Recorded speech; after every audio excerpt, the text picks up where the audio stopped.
नमस्कार दोस्तों, स्वागत है आपका कैवल एकेडमी के daily current plus one concept की सीरीज में। आज की डेट है 25 मई 2020। तो चलिए शुरू करते हैं पहले टॉपिक के साथ।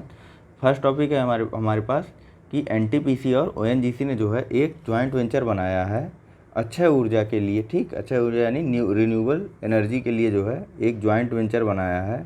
ठीक, यह जॉइंट वेंचर करेगा क्या? तो यह जॉइंट वेंचर जो है विदेशों के, भारत के साथ साथ विदेशों में भी जो ऑफशोर विंड यानी कि अपतटीय पवन और अक्षय ऊर्जा से संबंधित अन्य जो परियोजनाएं हैं उनमें जो है व्यापार या फिर निवेश से संबंधित विकल्पों को तलाशेगा और निवेश भी करेगा। ठीक है,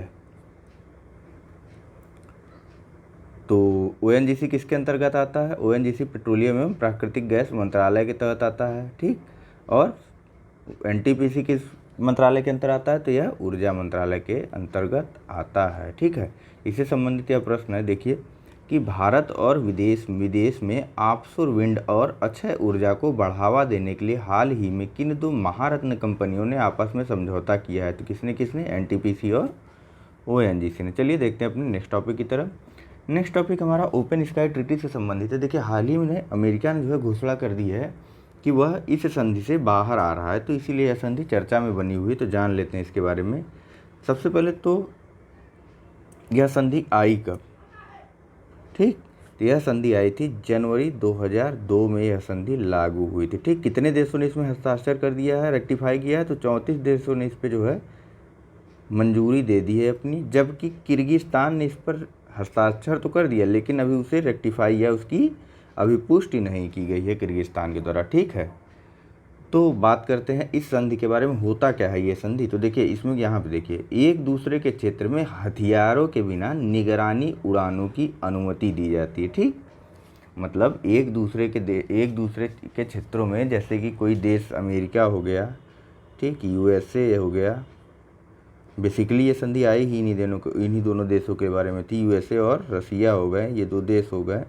तो यह एक दूसरे के विमानों को अपने क्षेत्रों में उड़ान भरने की अनुमति तो देंगे।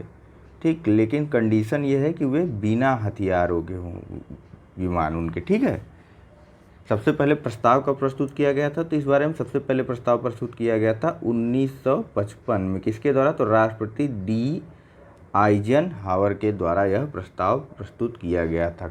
ठीक है, तो चलिए उस समय तो रसिया ने इसे स्वीकार कर दिया था, लेकिन बाद में जॉर्ज एस डब्ल्यू बुश ने यह प्रस्ताव पुनः प्रस्तुत किया था 1989 में, 1989 में। ठीक, जिसे जनवरी 2002 में यह संधि लागू हो गई थी। ठीक, काफ़ी छोटा टॉपिक है ये, तो इसीलिए सिर्फ इसमें क्वेश्चन ले लिया गया। देखिए हाल ही में कार्य की समीक्षा से चर्चा में रहे प्रधानमंत्री ऊर्जा गंगा क्या है? तो यह जो है पूर्वी भारत से पश्चिम भारत तक गैस पाइपलाइन कॉरिडोर है। ठीक, कहाँ से कहाँ तक है ये पाइपलाइन कॉरिडोर? तो जगदीशपुर से पश्चिम बंगाल तक। ठीक है, चलिए चलते हैं अपने नेक्स्ट क्वेश्चन की तरफ। क्या है हमारे पास नेक्स्ट टॉपिक? तो देखिए हाल ही में जो है भारतीय मौसम विभाग के द्वारा 7 सेवाएं उपलब्ध कराने से चर्चा में रही उमंग ऐप क्या है? तो यह एक ई गवर्नेंस हेतु सरकारी सेवाओं का एकीकृत प्लेटफॉर्म है। ठीक है,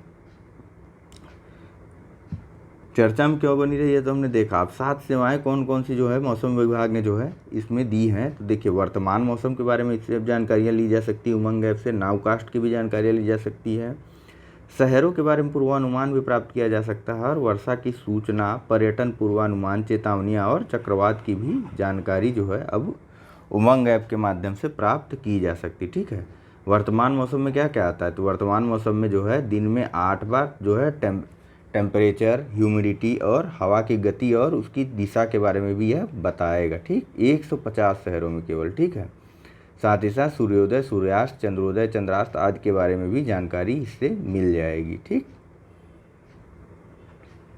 बाकी उतना डिटेल में जानने की कोई ज़रूरत नहीं है। ठीक है, चलिए चलते हैं नेक्स्ट क्वेश्चन की तरफ या नेक्स्ट टॉपिक की तरफ। नेक्स्ट क्वेश्चन भी काफ़ी छोटा ही है। देखिए दरअसल हुआ क्या था कि आज हमारी जो है पीडीएफ जो है काफ़ी मिस हो गई थी, पूरी पीडीएफ जो बनाई गई थी वो मिस हो गई थी, इसीलिए कंटिन्यूटी को ना ब्रेक करने के लिए वीडियो बना दी गई है। बाकी फिर कल से एक अच्छे से वीडियो आ जाएगी। कल की वीडियो कल के बारे में बात की जाएगी। फिलहाल देखिए है कि 15,000 करोड़ रुपए के लाइन ऑफ क्रेडिट से चर्चा में रहे भारतीय निर्यात आयात बैंक यानी कि एग्जिम बैंक की स्थापना कब की गई एवं इसका मुख्यालय कहाँ है। तो इसकी एग्जिम बैंक की स्थापना कब की गई थी 1982 में। मुख्यालय इसका कहाँ पे है तो मुंबई में है। ठीक है, तो नेक्स्ट है हमारा कि भारत के किसानों की आय दोगुनी करने के संबंध में चर्चा में रहे मीठी क्रांति यानी कि स्वीट रिवोल्यूशन किस क्षेत्र से संबंधित है। तो मीठी क्रांति किस क्षेत्र से संबंधित है भैया, ये देखिए यहाँ, यह जो है शहद उत्पादन या फिर मधुमक्खी पालन से संबंधित है। चलिए नेक्स्ट चलते हैं। नेक्स्ट हमारा लास्ट में जो चलते चलते टॉपिक है यानी कि कॉन्सेप्ट आका, इसके बारे में देख लेते हैं क्या है आज हमारे पास। तो आज है भारतीय प्रतिस्पर्धा आयोग के बारे में हम देखेंगे। ठीक, यानी कि कंपटीशन कमीशन ऑफ इंडिया।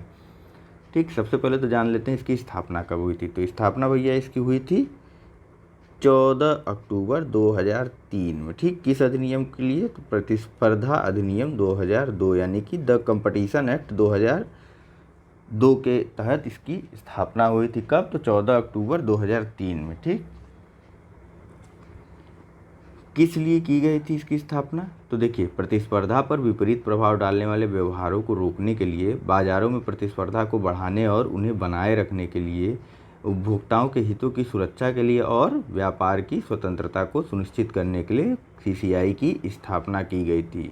ठीक, इसके सदस्य कितने हो सकते हैं और ये जान लेते हैं हम लोग। तो देखिए, प्रतिस्पर्धा अधिनियम यानी कंपटीशन एक्ट के अनुसार जो है इस आयोग में एक अध्यक्ष और 6 सदस्य होते हैं। ठीक है, सदस्यों की संख्या 2 से कम तथा 6 से अधिक नहीं हो सकती, यानी कि कम से कम इसके सदस्य 2 हो सकते हैं और अधिक से अधिक 6 हो सकते हैं। ठीक, लेकिन अप्रैल 2018 में केंद्रीय मंत्रिमंडल ने भारतीय प्रतिस्पर्धा आयोग का आकार 1 अध्यक्ष और 6 सदस्य से घटाकर 1 सदस्य और 1 अध्यक्ष और 3 सदस्य करने को मंजूरी दे दी है। ठीक है, नियुक्ति कैसे की जाती है इनकी तो नियुक्ति इन सभी की नियुक्ति जो है केंद्र सरकार के द्वारा की जाती है। तो बस मित्रों, आज की वीडियो में फ़िलहाल इतना ही है।